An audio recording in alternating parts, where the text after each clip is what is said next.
Welcome to Herbal Marie, a podcast about herbs and ways to feel better and be well. Today, let's learn more about FEVERFEW. So, whenever I go through my little filing cabinet of herbs, from when I was a young girl and just wanted to clip things out of magazines. This was like before the internet. And I would put things alphabetically into these files to just sort of keep track of my herbal studies in a very organized, psychotic way. So a lot of the plants in these files, to this day, I can't confidently even say, I know this and I know that. I have to look, I have to reference. You can't grow 300 plants at once or use them. It's just, what do you need? What are you interested in? And kind of what is drawn to you in a sense. So this morning I was cleaning off my desk and I picked up my temple balm that I ordered from Wise Ways Herbals. It's a temple balm that you can apply to your temples in lieu of perhaps maybe having a headache or wanting to relax. And yes, because I'm a nerd, I read the ingredients as I'm sitting here, because it's always interesting what herbalists, healers, crafters put into their products. And of course, I spied FEVERFEW. So when I was looking through my filing cabinet and the first, I just intuitively was going to grab a file out of it. I seen FEVERFEW. I was like, you again. So that's how things get decided in my world. But yeah, this temple balm does have FEVERFEW in it. It has rosemary leaf, wood betony, skullcap, lemon balm, peppermint, lavender, dandelion root, FEVERFEW, chamomile leaf and flowers, and then some essential oils, and also flower and gem essences. So it's a very nice crafted product and enjoyable for me to use. Did I have a headache when I decided to put it on? Nope, I didn't. I just thought, you know what? I want to kind of relax. I like to massage my forehead, but sometimes I do get headaches and I can kind of connect why. So why is FEVERFEW such a popular remedy for headaches? Well, it's a bitter herb. It's got a bitter descending quality to it, and it pulls down the energy from the head. Now, disclaim out the wazoo real quick. Large doses of FEVERFEW could cause you to throw up, vomit, purge. Eating fresh FEVERFEW leaves will irritate some people, might cause an inflammation of the mouth or the tongue. So some people saute them if they're going to do it fresh. And anyone on blood thinning medications or pregnant women, they're advised to avoid using FEVERFEW in any form.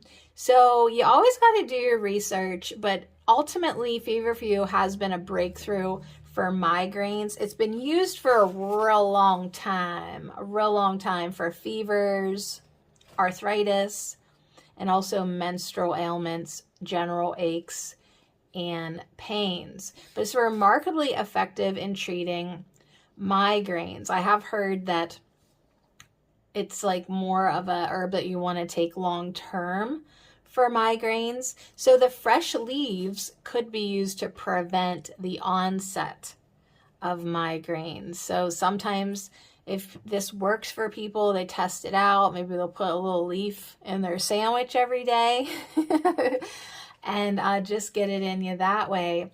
The FEVERFEW sandwich is a good tactic because the bread will mask the herb's bitter taste, and it kind of cushions, sandwiches the raw leaves, and then it's not going to maybe irritate your mouth or tongue as much as just popping them in there if it's like in with bread and other food. But it's up to you, or how, you have to sort of balance it out and weigh it out. It's like, I don't get migraines, so am I going to do something like this?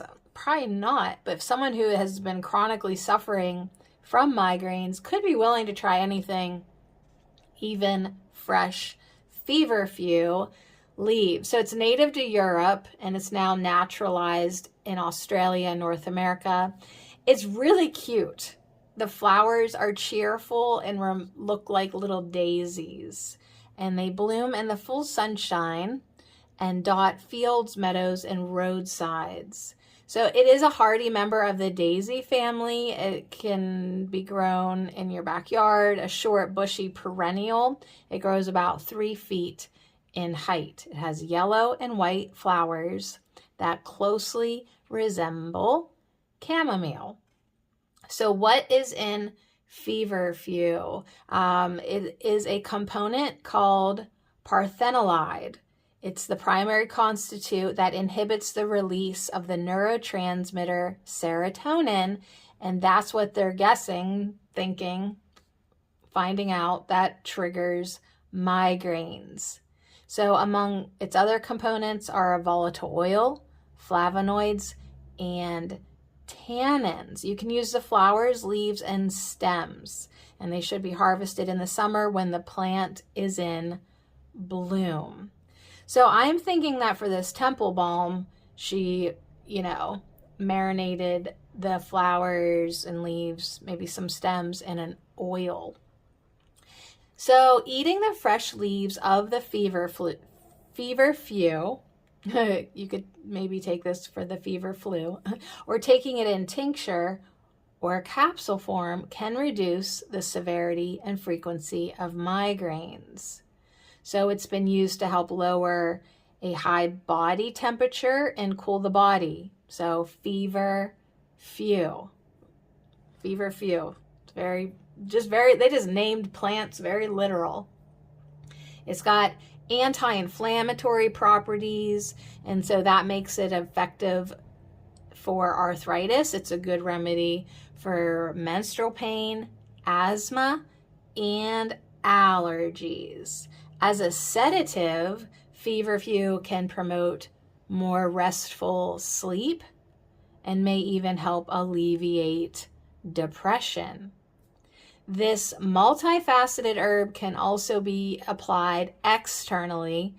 A FEVERFEW poultice, for example, can be used to ease stomach aches. So in small doses, it's great. In a large dose, it might make you purge, vomit, and puke.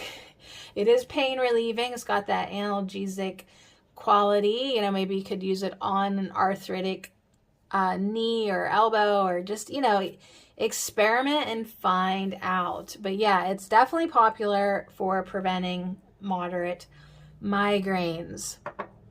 So yeah, you can eat the fresh leaves. You could dry it and use it later in tea, but you could also use the fresh leaves in tea, maybe drinking 1 to 3 cups a day, and you're only using like a teaspoon of the chopped fresh leaves, steeping it for 5 to 10 minutes. You can make a tincture out of it in vodka, and then you can take 10 to 20 drops of that every half hour for up to 5 hours to alleviate arthritis pain.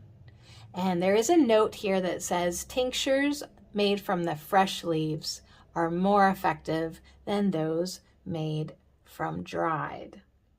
For a stomach ache, we talked about the poultice. You just steam half a cup of the leaves and apply the leaves as hot as can be tolerated to the stomach. So those are some ways that you can use FEVERFEW fresh if you've got access to it. But if you are just kind of curious what it can do for you and you're trusting capsules, you could take a capsule every day, 100 milligrams per day for allergies, and you can order those anywhere. So that gives you a little idea today of how you could maybe get to know FEVERFEW better, use it in your life, and just know these cute little daisy-like chamomile flowers that you have access to can help you perhaps in the future for yourself or someone else that you know. But always disclaim, do your research and take care with any remedies, sorry to rhyme, that you dare. You know I can't help myself. Hello, irony. yes, you can help yourself to feel better and be well. Thanks for listening to Herbal Marie.